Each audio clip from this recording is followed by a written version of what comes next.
بسم اللہ الرحمن الرحیم۔ السلام علیکم۔ کم و بیش 2 گھنٹے دشمن کے سپاہی افراتفری کی کیفیت میں اور ان کے کماندار انہیں سنبھالنے کی کوشش میں سلطان ایوبی کے تیر اندازوں سے زخمی اور ہلاک ہوتے رہے۔ وہ بھی آخر مسلمان سپاہی تھے، عسکری جذبہ انہیں پسپا نہیں ہونے دے رہا تھا۔ ان میں سے کئی ایک ان چٹانوں پر چڑھنے لگے جہاں سے تیر آ رہے تھے۔ یہ ان کی دلیری کا مظاہرہ تھا، لیکن اوپر سے آئے ہوئے تیر انہیں پتھروں کی طرح لڑکھا رہے تھے۔ بہت ہی مشکل سے دشمن کے دستوں کو پیچھے ہٹنے کا حکم دیا گیا۔ انہیں پیچھے ہٹنا ہی تھا کہ انہیں پتہ چلا کہ عقب میں سلطان ایوبی کی فوج کھڑی ہے۔ اعلان ہونے لگے، ہتھیار ڈال دو، تم ہمارے بھائی ہو، ہم تمہیں ہلاک نہیں کریں گے۔ ان اعلانات کے ساتھ ساتھ گھوڑے بڑھتے اور پھلتے آ رہے تھے۔ گمشتگین کے گرے ہوئے سپاہیوں میں اب لڑنے کا دم خم نہیں رہا تھا۔ ان میں سے آدھے مارے گئے یا زخمی ہو گئے تھے۔ جو زندہ تھے ان پر دہشت طاری ہو گئی تھی۔ وہ کچھ اور توقع لے کر آئے تھے۔ انہیں بتایا گیا تھا کہ یہ بڑی سہل فتح ہوگی، مگر ان کے لیے میدان جنگ جہنم بن گیا اور انہوں نے ہتھیار پھینکنے شروع کر دیے۔ سلطان ایوبی کی یہ چال تو کامیاب رہی، لیکن دوسری طرف دشمن نے اس کے لیے مشکل پیدا کر دی۔ یہ دائیں پہلو کا وہی میدان تھا جس کے متعلق اسے شروع ہی سے فکر تھی۔ اس طرف سے صحرائی آندھی کی طرح دشمن کی فوج آ رہی تھی۔ اس کے مقابلے میں سلطان ایوبی کے مختصر سے 2 دستے تھے۔ حملہ آوروں کے جھنڈے نظر آنے لگے۔ یہ حلب کی فوج تھی۔ سلطان ایوبی نے حلب کا محاصرہ کر کے اس فوج کے جوہر دیکھے تھے۔ اسے معلوم تھا کہ یہ فوج گمشتگین اور سیف الدین کی فوج سے مختلف ہے۔ فنی مہارت اور شجاعت کے لحاظ سے یہ فوج یقیناً برتر تھی۔ سلطان نے اپنے آپ کو کبھی خوش فہمیوں میں مبتلا نہیں کیا تھا۔ وہ فوراً جان گیا کہ اس کے یہ دستے اس فوج کو نہیں روک سکیں گے۔ وہ اپنے ریزرو کو ابھی استعمال نہیں کرنا چاہتا تھا۔ اس نے اپنے دماغ کو حاضر رکھا۔ اپنے پاس کھڑے سالاروں کو اس نے کوئی ہدایات دے کر بھیج دیا۔ اس نے ریزرو فوج کے علاوہ منتخب سواروں کا ایک دستہ اپنے ساتھ رکھا ہوا تھا۔ اس طرف والی چٹان پر جو تیر انداز تھے، ان کے کمانڈر کو حکم بھیجا کہ قرون سے ہٹ کر منہ پیچھے کر لے اور اسی پوزیشن سے نئے حملہ آوروں کو نشانہ بنائیں۔ اس نے اپنے منتخب سواروں کے کمانڈر کو حکم دیا کہ دستہ میدان میں لاؤ، میں خود کمان کروں گا۔ نہایت تھوڑے وقت میں وہ چٹان سے اترا۔ اس کا دستہ تیار تھا۔ وہ بھی میدان میں آ گیا۔ سلطان ایوبی میدان جنگ میں اپنا جھنڈا نہیں لہرایا کرتا تھا تاکہ دشمن کو پتہ نہ چل سکے کہ وہ کہاں ہے، لیکن اس موقع پر اس نے بلند آواز سے کہا، میرا جھنڈا اونچا رکھو۔ قاضی بہاؤالدین شداد اپنی یادداشتوں میں لکھتا ہے، اس مارکے میں اپنا جھنڈا چڑھا کر صلاح الدین ایوبی اپنے دستوں کو بتانا چاہتا تھا کہ ان کی کمان اور قیادت سلطان خود کر رہا ہے، اور وہ حلب کے حملہ آوروں کو بھی بتانا چاہتا تھا کہ ان کا مقابلہ صلاح الدین کے ساتھ ہے۔ سلطان ایوبی نے اشارے اور الفاظ مقرر کر رکھے تھے۔ اس نے نہایت تیزی سے سواروں کو اس ترتیب میں کر لیا کہ 2 گھوڑے آگے، 4 پیچھے، ان کے پیچھے 6، ان کے پیچھے 8 اور باقی تمام 8 8 کی ترتیب میں رہے۔ لیکن اس نے ترتیب کہیں کھڑے ہو کر نہیں بنائی، بلکہ 3-4 صفوں میں دوڑتے گھڑ سواروں کو اس ترتیب میں ہونے کا حکم دیا تھا۔ سامنے سے دشمن صف در صف پھیلا ہوا آ رہا تھا۔ قریب جا کر سلطان ایوبی کے سوار اس ترتیب میں ہو گئے۔ تصادم اس طرح ہوا کہ یہ گھڑ سوار ایک کیل کی طرح دشمن کے لشکر میں داخل ہو گئے۔ سلطان ایوبی اس ترتیب کے درمیان تھا۔ دشمن کے گھڑ سوار دائیں بائیں سے آگے نکل گئے۔ راستے میں جو آیا اسے برچھیوں سے مجروح کرتے گئے۔ دشمن کے سواروں کے پیچھے پیادہ دستے تھے۔ سلطان ایوبی نے دور آگے جا کر سواروں کو پیچھے موڑا اور فوراً صفوں کو ترتیب میں لا کر پوری رفتار سے پیادہ دستوں پر حملہ کیا۔ پیادوں نے مقابلہ تو بہت کیا، لیکن گھوڑے اور سوار انہیں رونتے اور کاٹتے آگے نکل گئے۔ سلطان ایوبی کے پیادہ دستے سامنے تھے۔ انہوں نے دشمن کے سواروں کا مقابلہ کیا۔ عقب سے سلطان ایوبی نے ہلہ بول دیا۔ قریبی چٹانوں سے تیر اندازوں نے تیر برسانے شروع کر دیے، لیکن حلب کی فوج کا حوصلہ نہ ٹوٹا۔ سلطان صلاح الدین ایوبی نے اپنی کمان نہ بکھرنے دی۔ معرکہ بڑا ہی خونریز اور بڑا ہی شدید تھا۔ تمام مورخین لکھتے ہیں کہ اگر سلطان ایوبی اس معرکے کی کمان خود نہ لیتا تو اس کا سارا پلان اس پہلو سے تباہ ہو جاتا۔ قاضی بہاءالدین شداد نے مورخین سے کچھ اختلاف کیا ہے۔ اس کی یادداشتوں سے ظاہر ہوتا ہے کہ حملہ آور فوج حلب کی نہیں بلکہ موصل کی تھی، اور اس کی کمان سالار مظفر الدین بن زین الدین کر رہا تھا، اور یہ کمان اتنی دانشمندانہ تھی کہ مظفر الدین نے سلطان ایوبی کے اس پہلو کو اکھاڑ پھینکا تھا۔ قیادت کی دانشمندی کی وجہ یہ بیان کی گئی ہے کہ مظفر الدین سلطان ایوبی کے ساتھ سالار رہ چکا تھا، اور اس نے یہ فن سلطان ایوبی سے ہی سیکھا تھا۔ نفری زیادہ ہونے کے علاوہ مظفر الدین کو یہ فائدہ بھی حاصل تھا کہ وہ سلطان ایوبی کی چالوں کو اچھی طرح سمجھتا تھا۔ سلطان صلاح الدین ایوبی نے قاصدوں کو اپنے ساتھ رکھا اور ان کے ذریعے چھوٹے سے چھوٹے جیش کے ساتھ بھی رابطہ قائم رکھا۔ اس نے ایسی چال چلی کہ دشمن کو اس چٹان کے قریب لے گیا جس پر تیر انداز تیار تھے۔ انہوں نے بہت کام کیا۔ سلطان ایوبی نے اپنی نفری میں اتنی کمی محسوس کی کہ اسے ابتدائی پلان بدلنا پڑا۔ اس نے فوجیوں کو بھی بلانے کا فیصلہ کر لیا، لیکن عین اس وقت ایک قاصد نے اسے بتایا کہ ایک طرف سے اپنے 400-500 سوار آ رہے ہیں۔ سلطان ایوبی نے غصے سے پوچھا کہ وہ کون سا دستہ ہے اور کیوں آیا ہے۔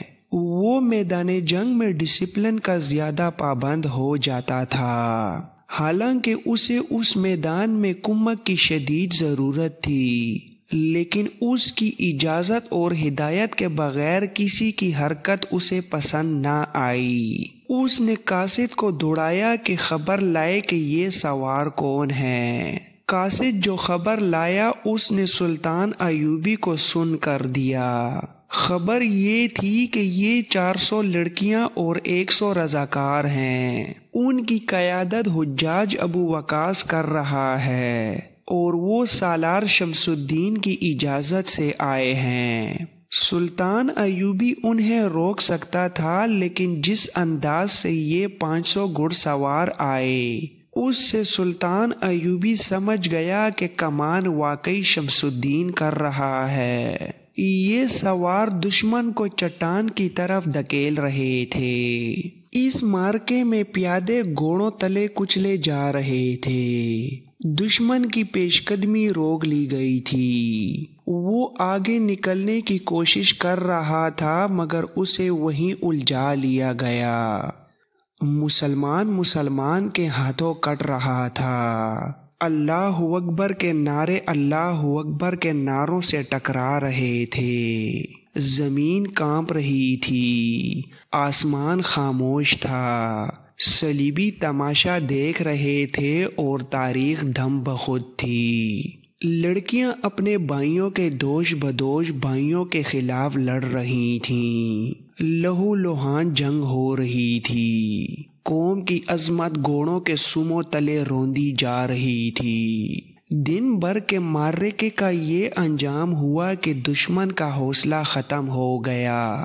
اس کے سپاہیوں نے ہتھیار ڈالنے شروع کر دیے، کیونکہ وہ نیم محاصرے میں آ گئے تھے۔ سالار نکل گئے اور رات زخمیوں کے واویلے سے لرزتی رہی۔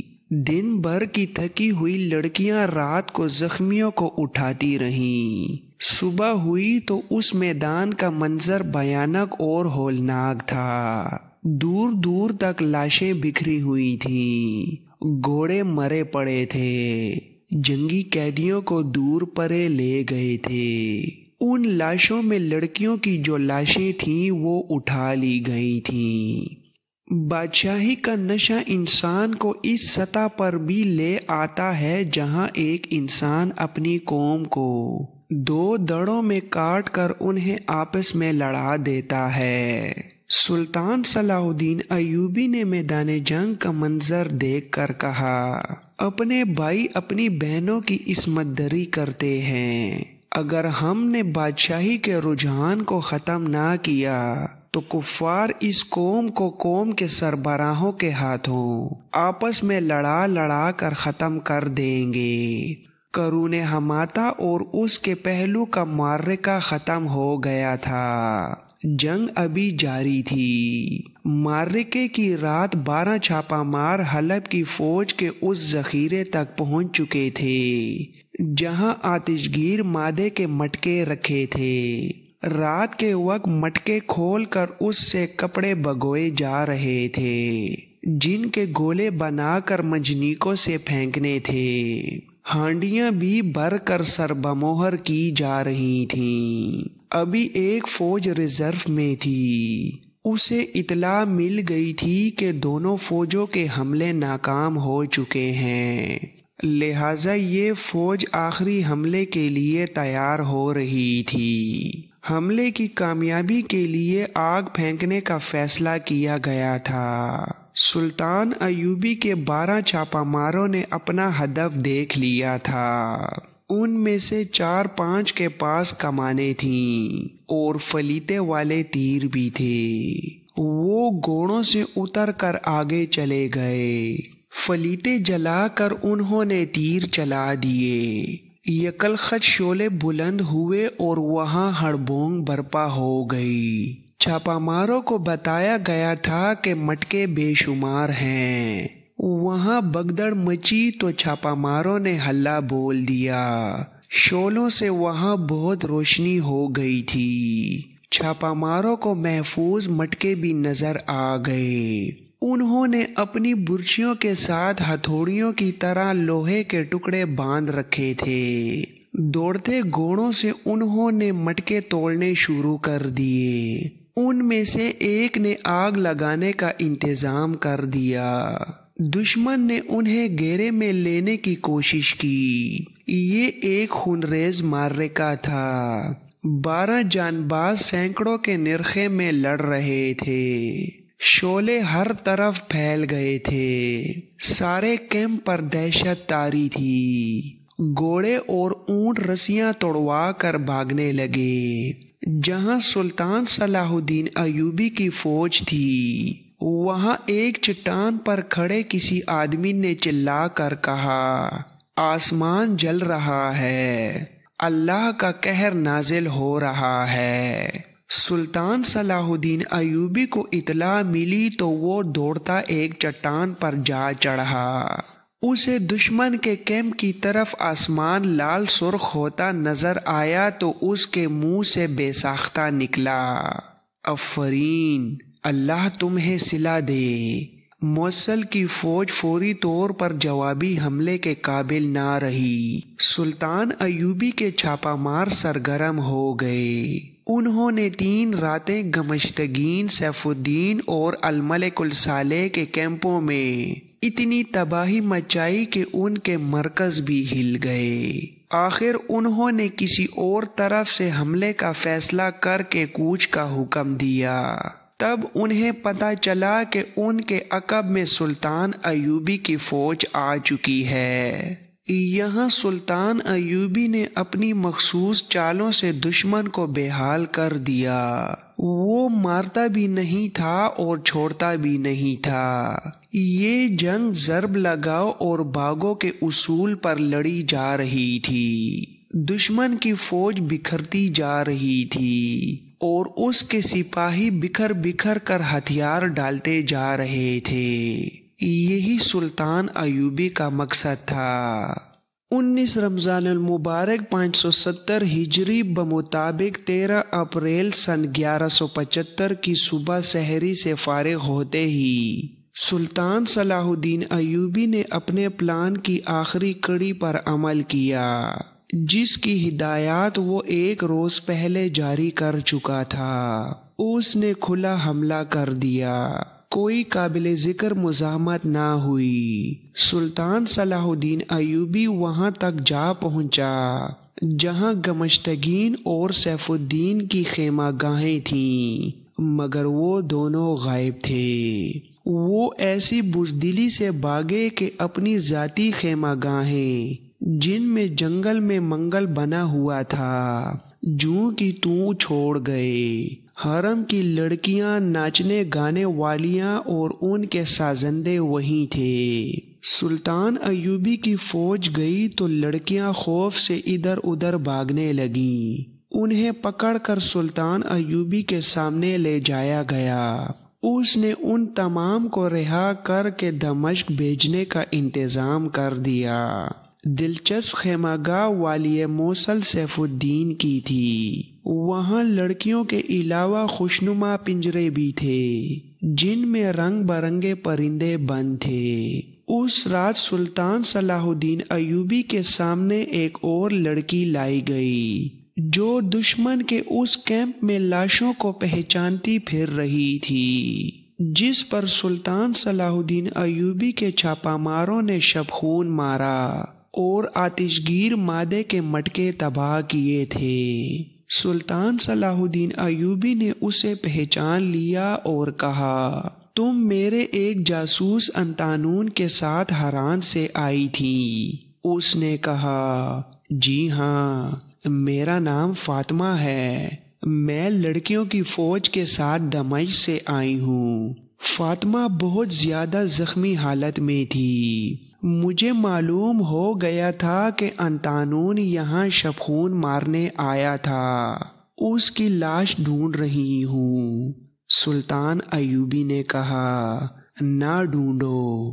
فاطمہ نے اداس لہجے میں کہا، وہ بھی کہتا تھا کہ چھاپہ ماروں کی لاشیں نہیں ملا کرتیں۔ اس نے مجھے کہا تھا کہ آؤ ایک دوسرے کو فرض پر قربان کر دیں۔ مجھے خوشی ہے کہ اس نے گناہ کا کفارہ ادا کر دیا ہے، پر میرا فرض ابھی باقی ہے۔ میں گمشتگین کو قتل کرنے آئی تھی۔ اس لڑکی کی جذباتی حالت دیکھ کر کوئی بھی اپنے آنسو نہ روک سکا۔ سلطان صلاح الدین ایوبی نے کہا، دمشق سے جو لڑکیاں آئی ہیں ان سب کو واپس بھیج دو۔ انہوں نے دشمن کو شکست دینے میں میری بہت مدد کی ہے۔ اس وقت میں ہی جانتا ہوں کہ مجھے مدد کی کتنی ضرورت تھی۔ یہ لڑکیاں جیسے غیب سے آئی تھیں، لیکن میں انہیں اپنے ساتھ نہیں رکھ سکتا۔ لڑکیوں کے احتجاج اور غصے کے باوجود انہیں دمشق بھیج دیا گیا۔ سلطان ایوبی اب کہیں رکنا نہیں چاہتا تھا۔ اس نے دشمن کو جو شکست فاش دی تھی، اس سے وہ پورا فائدہ اٹھانا چاہتا تھا۔ اس نے حکم دے دیا کہ تمام فوج کو حلب کی سمت کوچ کے لیے تیار کیا جائے۔